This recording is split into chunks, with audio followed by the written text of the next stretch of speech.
Well, my film is called Dark Art, and it is about an artist's struggle between reality and his worst nightmare.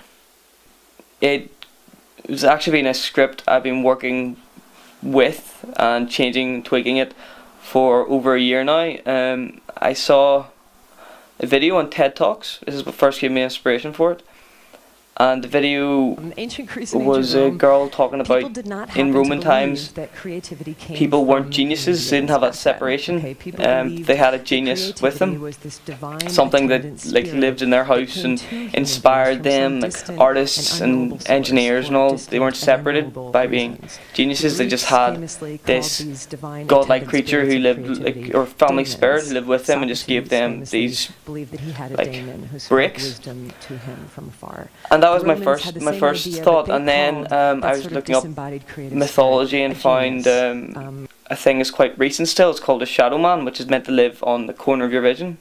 No matter where you look, you just can't see him, but you can see him at the same time. You can't directly look at him, in other words. So I sort of combined the two of these together, where it's sort of like a demonic creature who grants you, like a muse I suppose as well, would grant you creativity beyond bounds, but it comes with a price. And you see Alex, our artist, paying this price.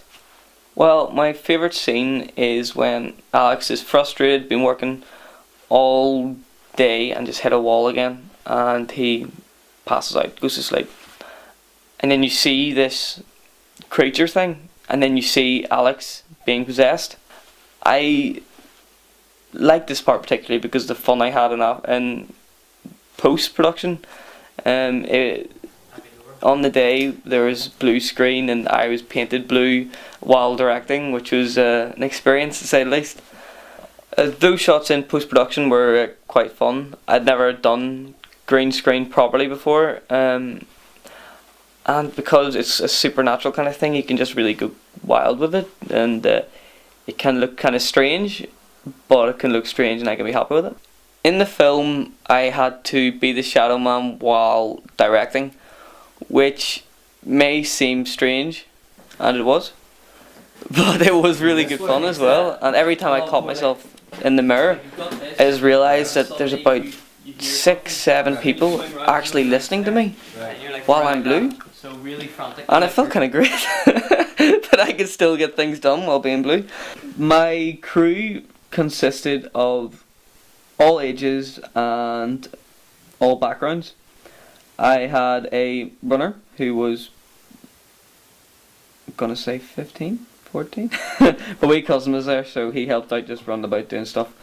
And then most of my crew was supplied by South East Regional College, which I am a student at, which would be our 2 sound members, our AD, our makeup.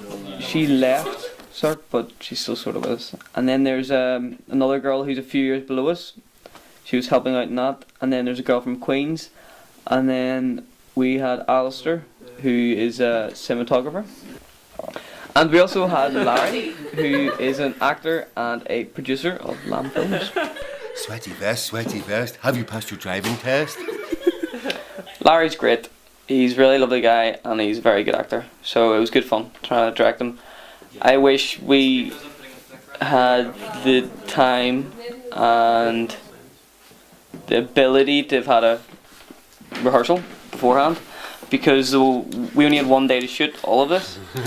So every shot was quick and precise, and none of them were in order, just to try to get through them quicker. So whatever section we're in, that was the lighting setup, we were going with that. So it was quite difficult to explain to Larry the bigger picture and what he's supposed to be doing for the bigger picture, and I'm sure it was hectic to understand from a blue man standing there trying to explain like what's happened before, after, every time we go to a shot, being different places. So if we could have had a full acting rehearsal from start to finish, then that would have been great. But otherwise, he's a great actor. Like, he did what was needed to be done. We've had some good special effects, some innovative approaches to doing that, but of course, when you realise that it's recorded on road, you know you're going to be able to hear it properly at the end. Because road is the right choice.